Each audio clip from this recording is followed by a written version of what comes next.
తెలుగు తేజం లోకేష్కి ఆ గిఫ్ట్ అపురూపం. ఆసియా కప్లో ఫైనల్స్లో భారత్ కప్పు గెలిచింది. ఆ కప్ని, ఆ మెమెంటోస్ని ఏసీసీ చీఫ్గా ఉన్నటువంటి నఖ్వీ పాకిస్తాన్ అతను దొంగలించి ఎత్తుకొని పోయాడు. ఇండియా గెలిచిన కప్పుని, ఆసియా కప్పుని అతను ఎత్తుకుని వెళ్ళటం ఏంటి? ఇది ఇప్పుడు పెద్ద చర్చనీయాంశం. ఇండియా మ్యాచ్ గెలిచింది, కప్పు ఎవరికి ఇవ్వాలి? గెలిచిన టీంకి ఇవ్వాలి, ఇండియా టీంకి ఇవ్వాలి. మరి ఎవరికి ఇచ్చారు? పాకిస్తాన్కి ఇచ్చినట్టే కదా ఆయన తీసుకెళ్ళిపోవడం అంటే. అదేంటి, గెలిచిన టీంకి ఇస్తారా, లేకపోతే ఓడిపోయిన టీం వాళ్ళు ఆ ఏసీసీ చీఫ్ ఆ కప్పుని ఎత్తుకుని వెళ్తాడా? ఇప్పుడు ఇది చాలా చర్చనీయాంశం. అంటే ఎలాంటి పరిస్థితి అంటే దానికి ఒక రీజన్ ఉంది. ఎవరైతే ఏసీసీ చీఫ్ నఖ్వీ చేతుల మీదుగా మేము కప్పు తీసుకోము, మెమెంటోస్ని తీసుకోమని ఇండియన్ టీము వ్యతిరేకించింది. ఎందుకు? అతని చేతుల మీదుగా తీసుకోమని. మీరు ఇంకెవరి చేతుల మీదకి ఇచ్చినా మేము తీసుకుంటామన్నారు. కానీ అతని చేతుల మీదుగా ఇచ్చేటువంటి దాన్ని తోసిపుచ్చారు, తీసుకోకూడదు అనుకున్నారు. ఎందుకనంటే ఇటీవల వాళ్ళు చేసినటువంటి అరాచకం, జరిగినటువంటి వాళ్ళు సృష్టించినటువంటి మారణకాండ చూసిన తర్వాత అందుకని ఇండియా టీము ఆ విషయంలో దాన్ని వ్యతిరేకించింది. 3 మ్యాచ్లు పాక్తో ఆడితే ఇండియా 3 మ్యాచ్లు గెలిచింది. ఇండియా లాస్ట్ మ్యాచ్ కూడా పాక్ని చిత్తకొట్టుడు కొట్టి ఇండియా గెలిచింది. గెలిచిన తర్వాత కప్పుని, మెమెంటోని, మెడల్స్ని ఇవ్వాల్సినటువంటి వారు అది ఎత్తుకొని పోయారు. ఇదొక టైప్ ఆఫ్ దొంగతనం, ఇదొక టైప్ ఆఫ్ చీటింగ్ అని అనిపిస్తూ ఉంది. ఇస్తే అక్కడ ఏసీసీకి ఇచ్చి వెళ్ళిపోవాలి, లేదంటే బీసీసీఐని పిలిచి ఇవ్వాలి, లేదంటే ఎవరైతే అక్కడ ఉన్నటువంటి వాళ్ళు ఉన్నారో వాళ్ళకి ఆ ట్రోఫీ నిర్వాహకులు వాళ్ళకి అందజేసి వెళ్ళాలి. అంతేగాని ఇంట్లో పెట్టుకొని వెళ్ళిపోతే ఏంటిది? ఎలాగో భారత్ తీసుకున్నది కదా అని మన దగ్గర ఉంచేసుకుందామని తీసుకెళ్ళిపోయాడు. భారత్ అతని చేతుల మీదుగా తీసుకున్నది. దీనిపైన రేపు రాబోయే రోజులు అది కప్పు ఎత్తుకొని వెళ్ళిపోతున్నారు చూడండి. అదిగో అట్లా వెళ్ళిపోయింది. అతను ఎవరో ఇచ్చారు, అక్కడికి వెళ్ళి అక్కడి నుంచి ఎత్తుకొని కారులో వేసుకొని వెళ్ళిపోయాడు. అంటే మనం ఇట్లా కూడా ఉంటుందా అనేటువంటిది ఆశ్చర్యం కలిగిస్తూ ఉంది. సరే, ఇది ఒకటి. ఇక ఇంకొక అద్భుతమైనటువంటి సన్నివేశం ఒకటి చోటు చేసుకుంది. నిన్న ఆసియా కప్ని తీసుకురావటంలో తిలక్ వర్మ కీలక పాత్రధారి, సూత్రధారి. అంటే అతను మ్యాచ్లో అతను సాధించినటువంటి 69 రన్స్, 69 పరుగులే అత్యంత కీలకమయ్యింది. 69 రన్నులు అతను వచ్చి ఆ మ్యాచ్లో లాస్ట్ బాల్ వరకు నాట్అవుట్గా ఉండి కొట్టి విజయాన్ని సాధించి, చాలా సందర్భాల్లో మ్యాచ్ చాలా ఉత్కంఠతను తలపించింది. ఇంకా 3 బాల్సే ఉన్నాయి, కొడతారా కొట్టలేరా అనేటువంటి ఒక టెన్షన్ లాస్ట్ ఓవర్కి వచ్చేటప్పటికి. ఒకనొక టైంలో ఓడిపోతున్నారు అనేటువంటి భయం, మళ్ళీ ఇంకొంచెం ఎక్కడో ఒక ఆశ అట్లా కొనసాగుతూ ఆ టెన్షన్ వాతావరణంలో లాస్ట్కి తిలక్ వర్మ నిలబడి ఎప్పటికప్పుడు దాన్ని మ్యాచ్ని గెలిపించి, లేదంటే ఆ మ్యాచ్ పాక్కి వెళ్ళిపోయేది. పాక్కిన సంబరాలకి అమ్రాన్ అంటే అలాంటిది Tilak Varma star of the match. ఈ ఆసియా కప్కు కూడా అతనే star of the match, star of the batsmen. అతను 69 రన్స్ తోటి మ్యాచ్ని నిలబెట్టి గెలిపించాడు. అయితే ఆ సందర్భంగా తిలక్ వర్మ మ్యాచ్ గెలిచిన వెంటనే ఒక అద్భుతమైనటువంటి ఒక ప్రకటన చేశాడు. సరే, అది ఎలాంటిది అని అంటే, జనరల్గా అక్కడ మ్యాచ్ గెలిచినటువంటి వాళ్ళు ఎవరూ కూడా ఇప్పటి వరకు మన తెలుగు రాష్ట్రాల్లో ఉన్నటువంటి ఏ లీడర్ కూడా ఒక గిఫ్ట్ని బహుకరించలేదు. ఫస్ట్ టైం అక్కడ నుంచి ఆ మ్యాచ్లో తను పెట్టుకున్నటువంటి క్యాప్ని ఆ క్యాప్ మీద నోట్ చేసి నేను ఇది మా అన్నయ్య లోకేష్ అన్నయ్యకి గిఫ్ట్గా ఇస్తున్నాను అని చెప్పి ఒక వీడియో రిలీజ్ చేసి దాన్ని లోకేష్ ట్వీట్ చేశారు. అవును సార్. ట్వీట్ చేస్తే లోకేష్ గారు వెంటనే తమ్ముడు నీ బహుమతి కోసం, నీ అద్భుతమైనటువంటి నువ్వు ఇచ్చేటువంటి బహుమతి కోసం ఎదురు చూస్తూ ఉన్నాను అని చెప్పి తను కూడా లోకేష్ గారు ట్వీట్ చేశారు సార్. ట్వీట్ చేశారు. Yeah. జనరల్గా మనకి ఏంటి లోకేష్ గారికి అసలు ఈ తిలక్ వర్మకి ఏంటి అన్న చర్చ జరిగింది. ఎక్కడ లోకేష్, ఎక్కడ క్రికెటర్ తిలక్ వర్మ, వీళ్ళిద్దరి మధ్య ఏంటి అని అంటే ఒక 2 సందర్భాల్లో మ్యాచ్కి వెళ్ళినప్పుడు తిలక్ వర్మ లోకేష్ గారితో ఇంటరాక్ట్ అయ్యాడంట. ఇంటరాక్ట్ అయినప్పుడు వాళ్ళిద్దరి మధ్య జరిగినటువంటి ఒక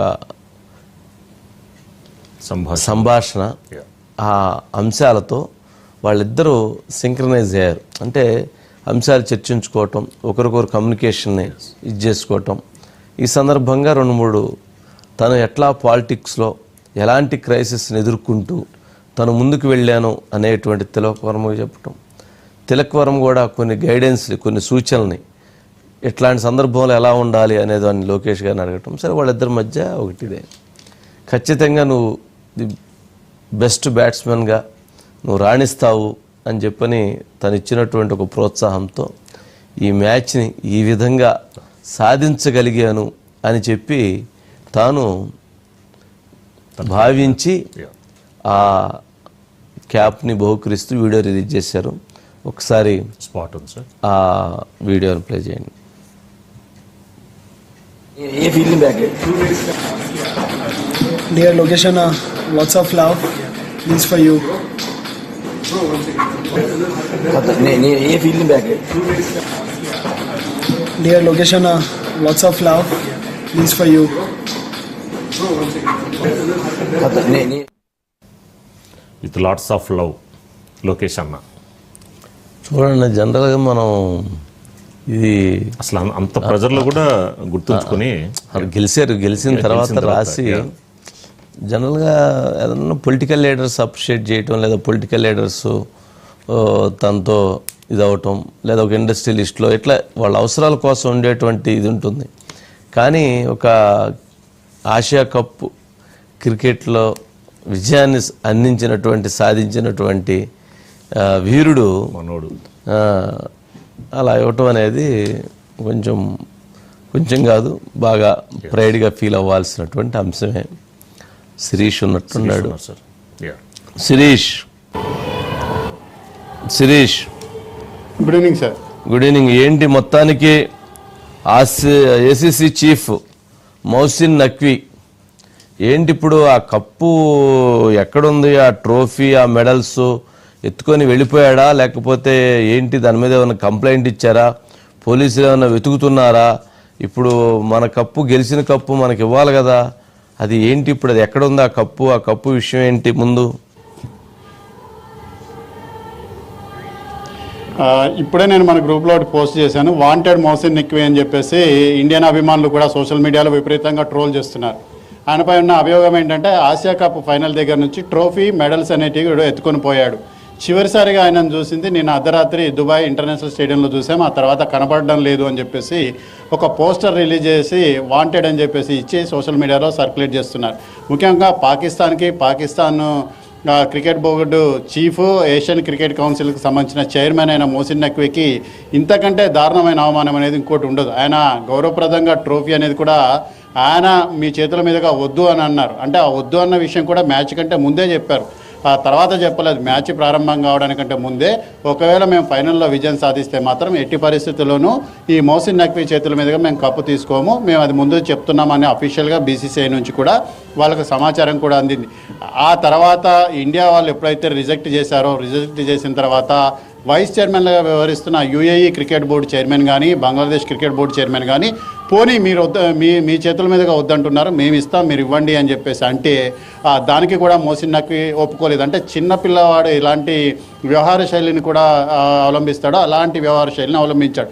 12:05 అర్ధరాత్రి మ్యాచ్ అయిపోయింది. 1:35 వరకు కూడా ఈ ప్రైజ్ డిస్ట్రిబ్యూషన్ సెరమనీ అనేది కూడా స్టార్ట్ కాలేదు. గ్రౌండ్లోనే ఇండియన్ ఆటగాళ్ళందరూ కూడా వేచి చూడే పరిస్థితి వచ్చింది. ఛాంపియన్స్ అనే ఒక బ్యానర్ తేవడానికి గంట సేపు టైం తీసుకున్నారు. అంటే ఎట్టి పరిస్థితుల్లోనూ మనమే గెలుస్తామని చెప్పేసి ఒక మైండ్ సెట్ తోటి ఉన్న పాకిస్తాన్కి దిమ్మ తిరిగే సమాధానం అనేది కూడా తిలక్ వర్మ రూపంలో అందింది. అంటే టోర్నీ ప్రారంభం నుంచి లీగ్ గ్రూప్ 4 స్టేజ్ వరకు కూడా అభిషేక్ శర్మ రాణిస్తే కీలకమైన మ్యాచ్లో తిలక్ వర్మ ఇచ్చిన షాక్ అనేది కూడా మామూలు షాక్ కాదు. ఎందుకంటే అలాంటి షాక్ ఇస్తాడని చెప్పేసి కూడా సగటు పాకిస్తాన్ అభిమాని కూడా ఊహించుకోలేనంత షాక్ ఇచ్చారు. ఎందుకంటే ఇన్ని మ్యాచ్లు గెలిచినప్పటికీ కూడా నిన్నటి మ్యాచ్లో కనుక ఓడిపోయి ఉంటే ఇక పాకిస్తాన్ యొక్క అరాచకాలకు, పాకిస్తాన్ యొక్క వెకిలి చేష్టలకు, పాకిస్తాన్ యొక్క కవ్వింపులకు అంతు పొంతు అనేది కూడా ఉండేది కాదు. అంటే ఒక రకంగా ఆయన మ్యాచ్ని గెలిపించడమే కాదు, తిలక్ వర్మ దాదాపు 140 కోట్ల మంది అభిమానుల యొక్క నమ్మకాన్ని గెలిపించాడు, వాళ్ళ యొక్క గౌరవాన్ని నిలబెట్టాడు. ఒక రకంగా చూసినట్లయితే మ్యాచ్కి సంబంధించి చివరి బాల్ని 4గా కొట్టిన వెంటనే ఒక నిమిషంలో ప్రైమ్ మినిస్టర్ ట్వీట్ చేశాడు. ఆ తర్వాత నారా చంద్రబాబు నాయుడు దగ్గర నుంచి, ఆ తర్వాత లోకేష్ గారి దగ్గర నుంచి వెంటనే ట్వీట్లు అనేవి కూడా రావడం కూడా జరిగింది. సో ఆ రకమైన ప్రోత్సాహం అనేది కూడా వాళ్ళు యువ క్రికెటర్లకు అందించిన పరిస్థితి అనేది కూడా ఉంది. 20 రన్లకు 3 వికెట్లు పడిపోయాయి. అంటే ఆల్మోస్ట్గా ఇక ఓటమి అంచనా కూడా ఉన్నారు. ఎందుకంటే పాకిస్తాన్తో మ్యాచ్, అందులోనూ ఫైనల్ మ్యాచ్ అంటే తీవ్ర స్థాయిలో ఒత్తిడి అనేది కూడా ఉంటుంది. ఎందుకంటే స్టేడియంలో కూర్చొని చూసే అభిమానే ఆ ఒత్తిడిని తట్టుకోలేడు. అలాంటి ఒత్తిడిని తట్టుకొని నిలబడి చివరి వరకు కూడా, అంటే ఒకానొక దశలో 36 బాళ్ళకి 60 రన్లు చేయాల్సిన పరిస్థితి అనేది కూడా ఉంది.